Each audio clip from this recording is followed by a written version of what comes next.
en la Unión Soviética, en la República Española. Yo hubiera preferido, sin duda ninguna, que hubiera tratado temas más universales, que hubiera escrito cuentos, ensayos, de tema no encadenado a la realidad, aunque es cierto que en todas estas prosas instantáneas, en todas estas prosas de compromiso pegadas a la realidad y al momento, surge permanentemente, porque es un hombre inteligente, lo universal. Hay quien dice que está olvidado por motivos políticos, porque es un pequeño liberal burgués que no coincide con ese rojo separatismo imperante y que ahora triunfa y se impone en los planes de estudio. De hecho, en Andalucía, en la Junta de Andalucía, parece ser que el Partido Popular, los conservadores, quisieron hacer de Chávez Nogales una lectura obligatoria en secundaria y el Partido Socialista Obrero Español, Izquierda Unida, se negaron. No creo que el problema sea sobrecargar demasiado los planes de estudio, eso no le importa a nadie.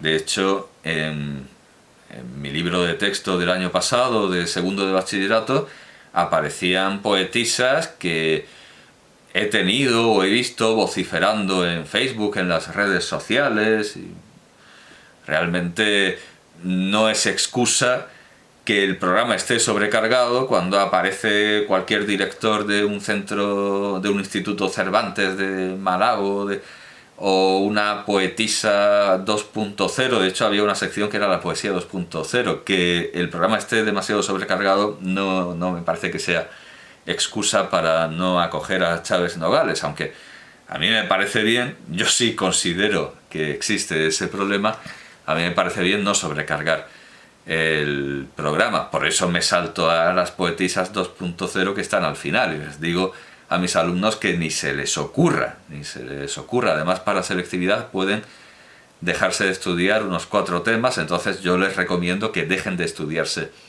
ese tema.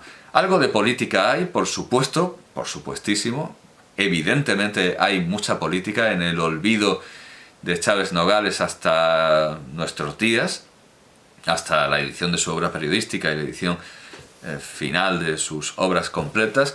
Hay bastante de política, pero si Chávez Nogales se hubiera dedicado a esas historias que Baroja decía que estaban muy bien y hubiera seguido en esa línea, no habría política posible que pudiera decretar el olvido de Chávez Nogales, porque sería una figura tan indiscutible como Josep Pla, a quien se le perdona o se le tiene que olvidar que fue espía de Franco, porque es que es un continente, es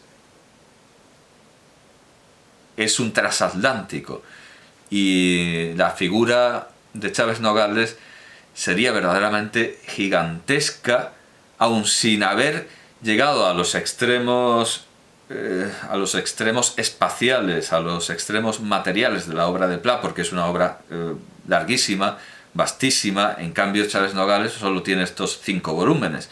En comparación con la obra de Pla, tiene una obra mucho más reducida, pero también por una razón, porque su vida también fue muy reducida, así como la mitad de Pla. Murió con 46 años, murió muy muy joven, y claro, también cabe pensar que acabada la guerra, tanto la civil como la mundial, acabada la guerra mundial, normalizado un poco más el mundo, aunque tampoco tanto, quizá esos años que podría haber seguido viviendo Chávez Nogales y que la enfermedad le arrebató, hubieran podido llegar a consagrarlo como una figura del volumen ante la crítica y ante los lectores, del volumen de Pla. No me cabe ninguna duda, pero la vida le fue segada muy pronto y la había ocupado en estos análisis políticos similares a los que estaba haciendo Pla. Pla también hizo su historia de la Segunda República, pero lamentablemente luego no hubo un Manuel Chávez Nogales en tiempo de paz. Sin embargo, lo que hay en el primer volumen, basta para considerar a Chávez Nogales como un grandísimo poeta y escritor de creación. Bueno, el maestro Juan Martínez, que estaba allí, libro de 1934, es un libro parecido a la vida de Manolo, solo que este Juan Martínez se ha movido mucho más, que ya es decir.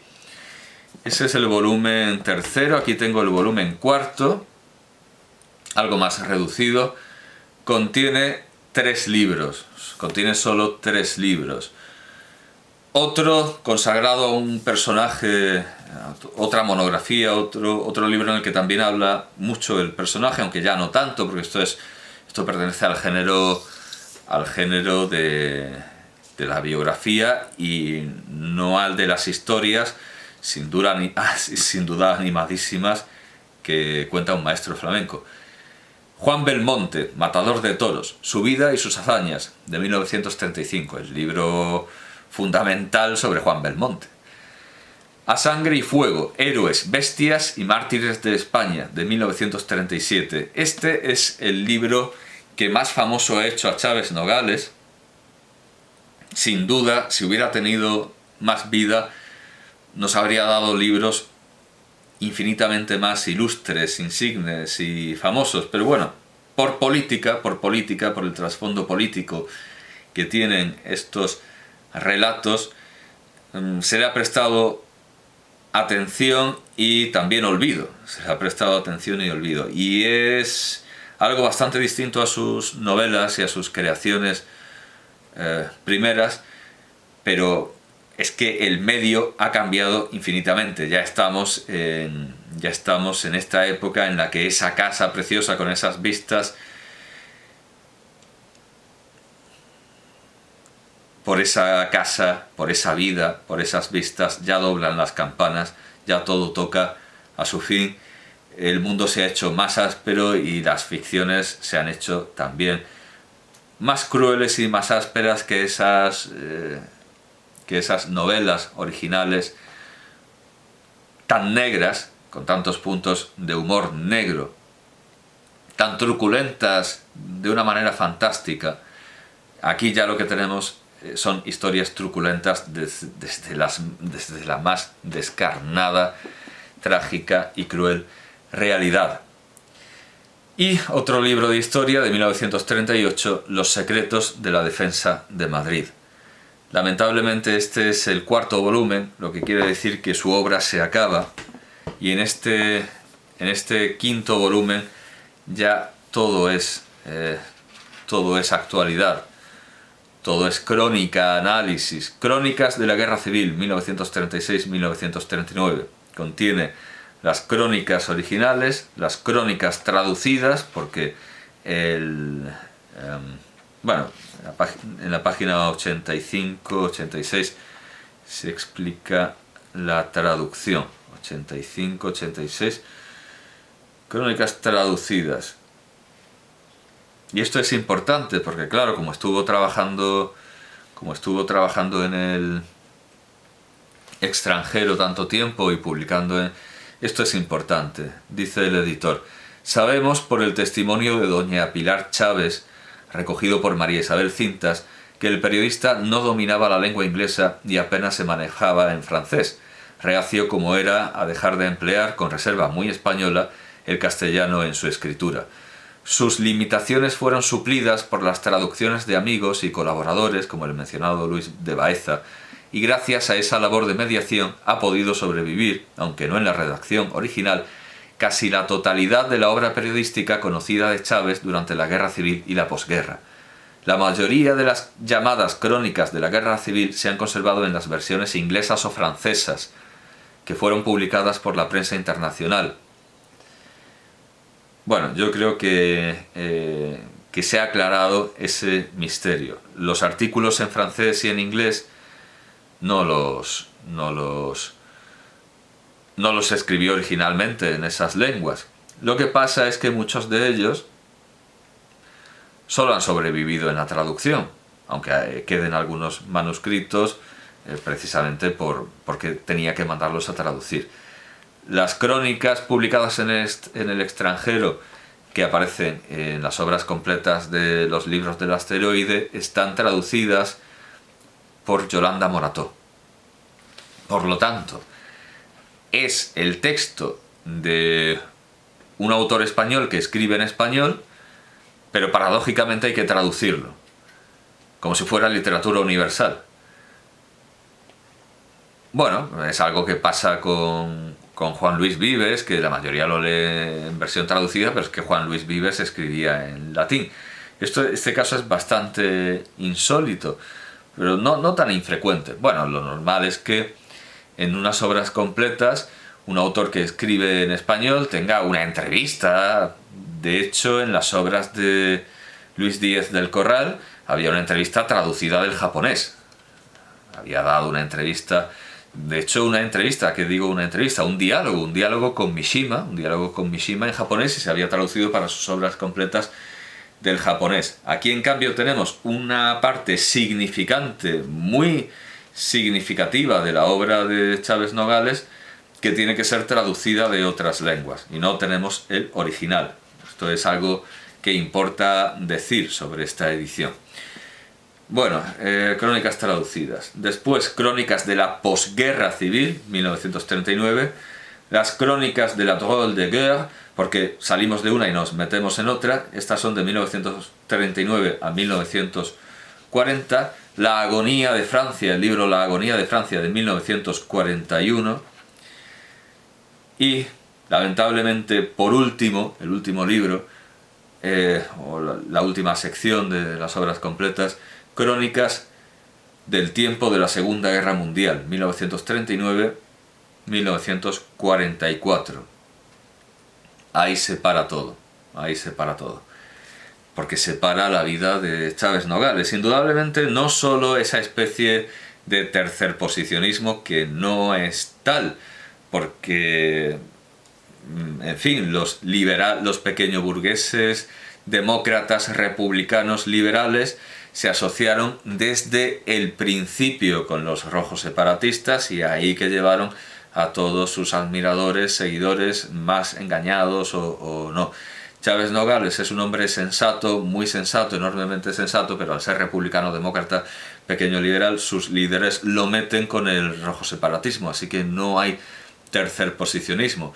Luego no hay una tercera España. Él está en un bando, pero asqueado de ese bando progresivamente, y al final muy asqueado, como acabaron el propio Luis Araquistáin con respecto a los comunistas.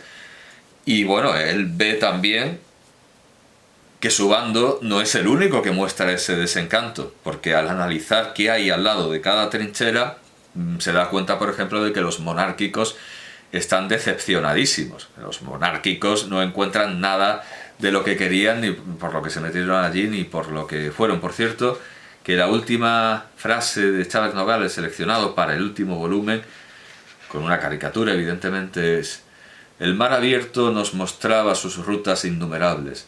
Aún hay patrias en la tierra para los hombres libres. Acaba exiliado Chávez Nogales, no puede volver porque se muere antes, y este es el fin. No voy a decir de lo que podía haber sido un gran escritor. Podría haber sido un escritor representativo, un escritor con el que todo un pueblo se sintiera identificado, pero por la cortedad de su vida hubo que dejarlo en un inmenso escritor que hay que resucitar y hay que rescatar, cosa que afortunadamente se ha hecho. Hombre, visto así, su obra abulta mucho, pero claro, en comparación con la de Pla o con la de Azorín, pues evidentemente esto es muy poco. Le dio tiempo a muy poco, pero basta para encumbrarlo y para, aunque no sea una lectura obligatoria, y casi prefiero que no lo sea, aunque no sea una lectura obligatoria, se hace una lectura necesaria.